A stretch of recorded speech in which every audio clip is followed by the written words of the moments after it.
लेकिन इस बार देश जो चुनाव है वो देश के प्रधानमंत्री बनाने का है। और साथ ही ये चुनाव बहुत खास है। खास इसलिए है साथियों क्योंकि हमारे देश का संविधान जो है वो खतरे में है साथियों। देश के लोकतंत्र व्यवस्था जो है वो खतरे में है साथियों। ये देश आपका है साथियों।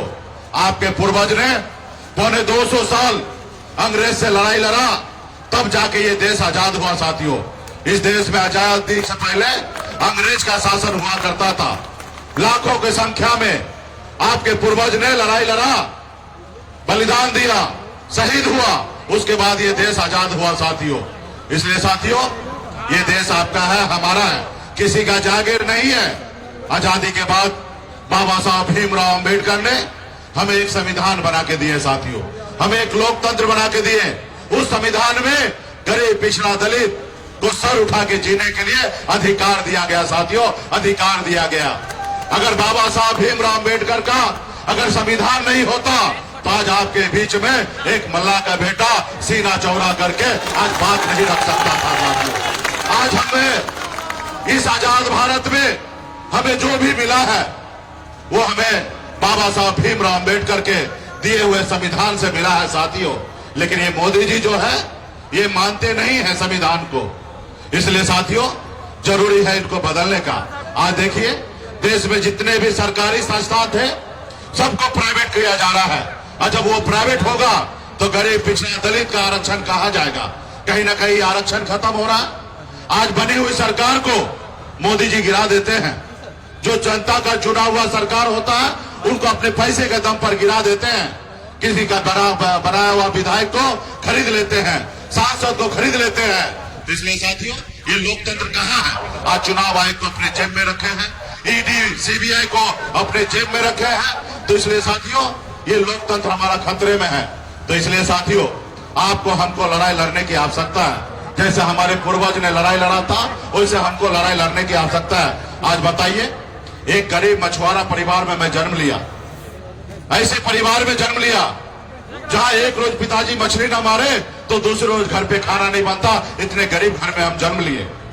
हम गरीबी से लड़ते लड़ते बॉम्बे जैसे शहर गए, वहां मेहनत की, मजदूरी की है। 900 रुपया महीने पे मैं नौकरी करता था और नौकरी मेहनत के दम पर बॉम्बे में अपनी बेहतर जिंदगी जीने लगा, मुकाम को हासिल किया।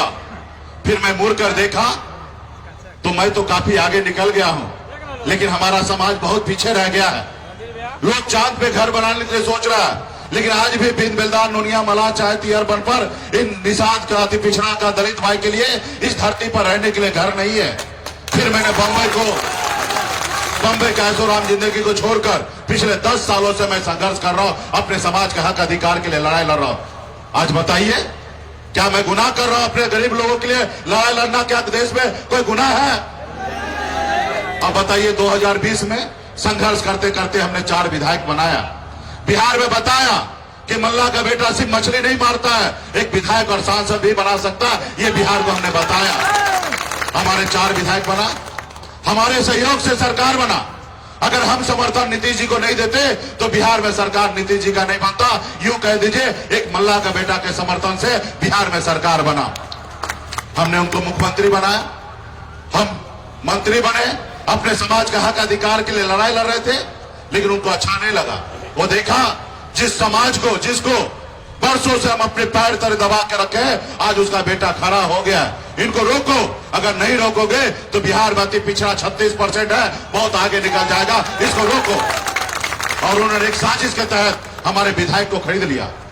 जो सरकार हमने बनाया था वो सरकार से हमें बाहर कर दिया, इसलिए क्योंकि हम गरीब मजदूर का बेटा एक दलित समाज से आते हैं, पिछड़ा समाज से आते हैं।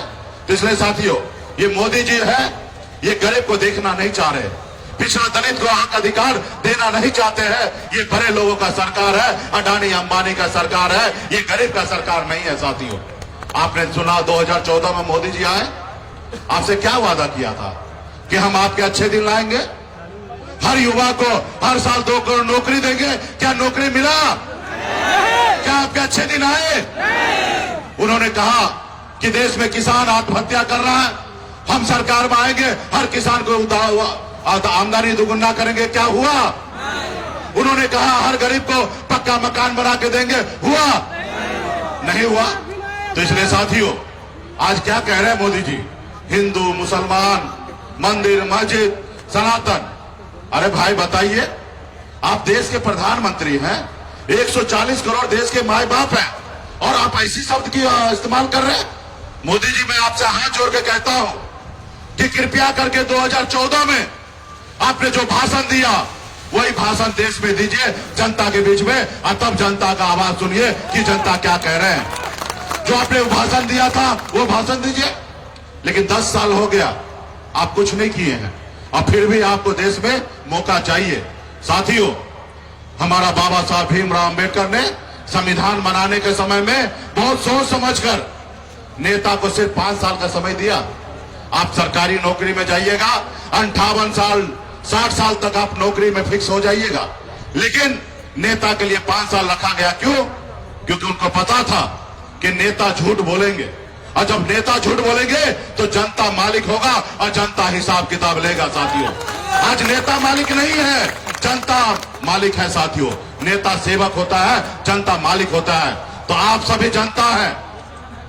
इस देश में 3 तरह के लोग होते हैं।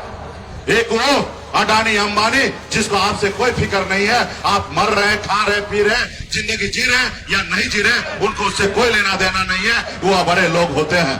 एक वो लोग होते हैं जो रात में क्या खाएंगे, कल क्या खाएंगे, उसके लिए फिक्र लगा रहता है, उसके लिए वो परेशान रहते हैं। और तीसरा आप जैसे लोग होते हैं जो नेता को सुनने के लिए आते हैं, क्योंकि आपके पास अच्छा बुद्धि विवेक है, आप चाहते हैं कि हमारा देश आगे बढ़े, आप क्या अपने बच्चे आगे बढ़े, ये सोचते हैं।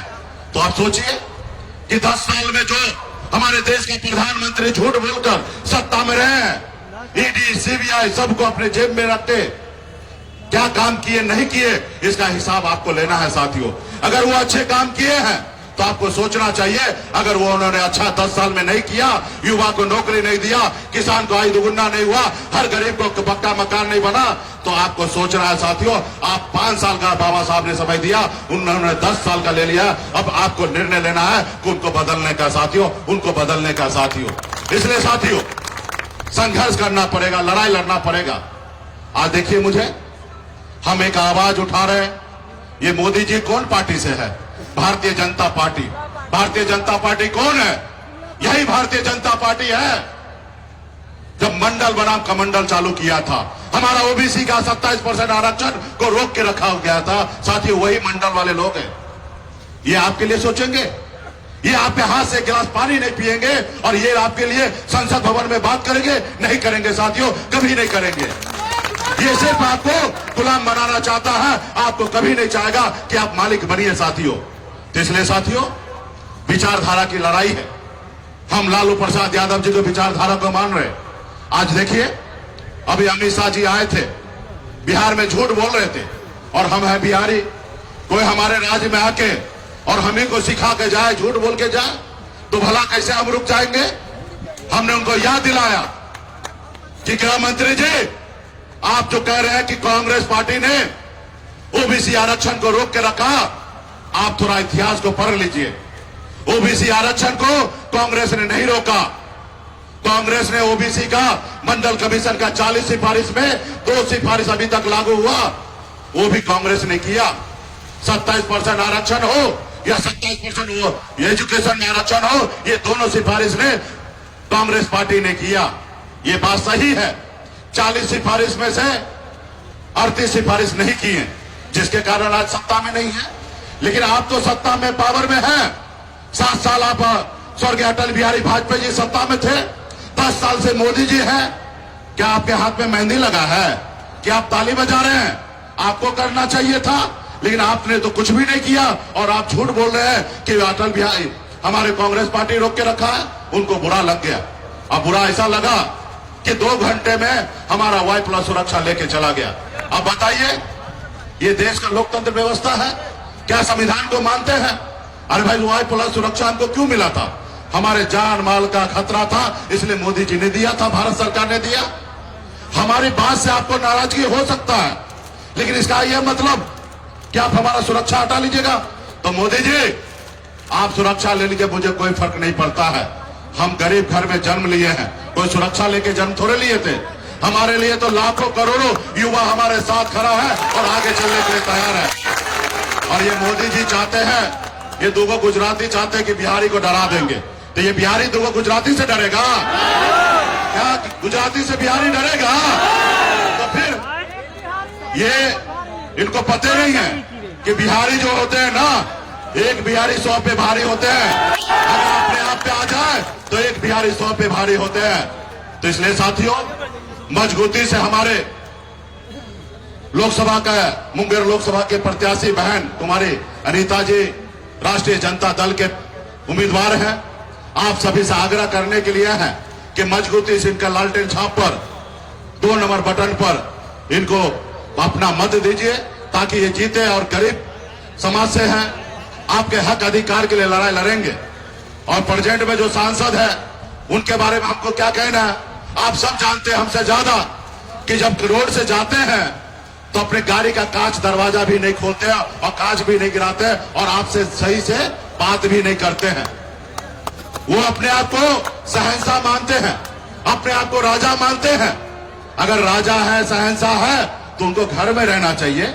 अगर जनता के बीच में आना है तो जनता का सेवक बनिए, जनता का दुख दर्द के लिए खड़ा होइए। आज हमें 4 जगह सभा करना था, हमको तेजस्वी जी को 4 जगह सभा करना था। मुंगेर लोकसभा में 2 जगह, उजियारपुर में 2 जगह, लेकिन टेक्निकल इशू होने के कारण जो हमारी हेलीकॉप्टर था वो सर्विसिंग के लिए चला गया था दिल्ली, और जो हेलीकॉप्टर यहाँ पे सुबह आना था वो बारिश होने के कारण दूसरे स्टेट से यहाँ पे नहीं आ पाया। और इसके कारण, और आप सभी को जानकारी है, माननीय नेता प्रतिपक्ष श्री तेजस्वी प्रसाद यादव जी को कमर में भी तकलीफ है, दवा लेकर वो कार्यक्रम कर रहे हैं और यहाँ पे आने के लिए असमर्थ रहे। तो मैंने तेजस्वी जी ने कहा कि हमें तो तबीयत खराब है और हेलीकॉप्टर का भी दिक्कत हो गया है, तो कृपया करके आप चले जाइए और आप अकेले वहां पे मोर्चा संभालिए, पार्टी के नेता हैं। तो भाई, हम जनता के सेवक है ना, जनता यहाँ पे लाखों हजारों की संख्या में आए और भला हमको हेलीकॉप्टर नहीं मिला तो क्या हम रुक जाएंगे? नहीं रुकेंगे। और हम बाय रोड पटना से यहाँ पे आ गए, अभी यहाँ से फिर उजियारपुर जाएंगे, क्योंकि हम लोग जनता के हक अधिकार के लिए लड़ाई लड़ने के लिए आए हैं। तो हम आपके बीच में आए, तो इसलिए तेजस्वी जी नहीं आए हैं। तो हम तेजस्वी जी से बात कराइए टेलीफोन पे ही, हम लोग भाषण आपको करवा देते हैं और वो आ जाते हैं। उनके कमर में थोड़ा दिक्कत है और लंबा हम लोगों को 25 दिन तक लड़ाई लड़ना है, शरीर भी स्वस्थ रखना है, ताकि हम बड़े मजबूती से ये 2 जो गुजराती है इनसे मजबूती से लड़ेंगे और बिहार में बताएंगे कि बिहार में चलने वाला नहीं है, ना चलवे बिहार में, ना चलवे बिहार में, सिर्फ बिहारी का चलेगा, कोई गुजराती का नहीं चलेगा। साथियों, तो ये हमारे माननीय तेजस्वी जी आप लोगों के बीच में बात को रखेंगे। हेलो, हाँ, लाइन पे है माननीय नेता प्रतिपक्ष हमारे तेजस्वी जी, अभी अगला आवाज उनका आप लोग सुनेंगे। हाँ, बोलिए जरा। हाँ हाँ, बोला जाए जी, बोलिए, माइक में लगा हुआ है।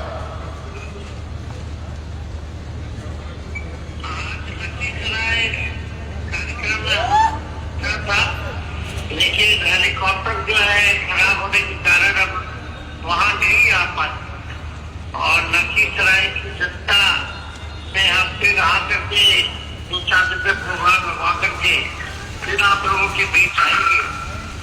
और मंच पे आज जो लोग उपस्थित हैं, अध्यक्षता कर रहे कालीचरण दास जी, संचालन कर रहे किशोरी महतो जी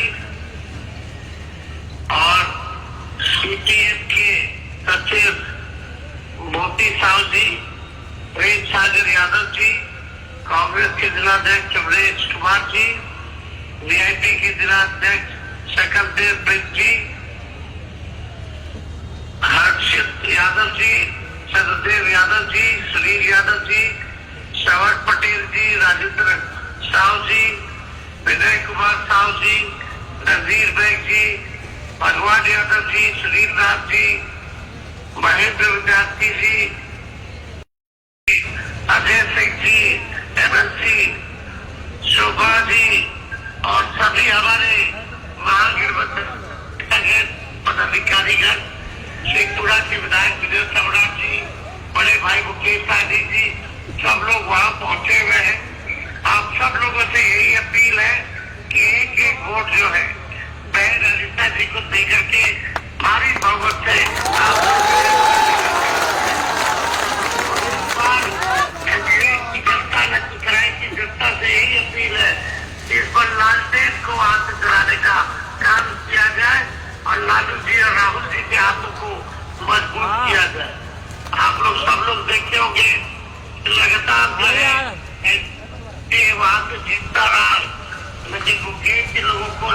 साल के लोगों को कोई काम जो है नहीं हुआ।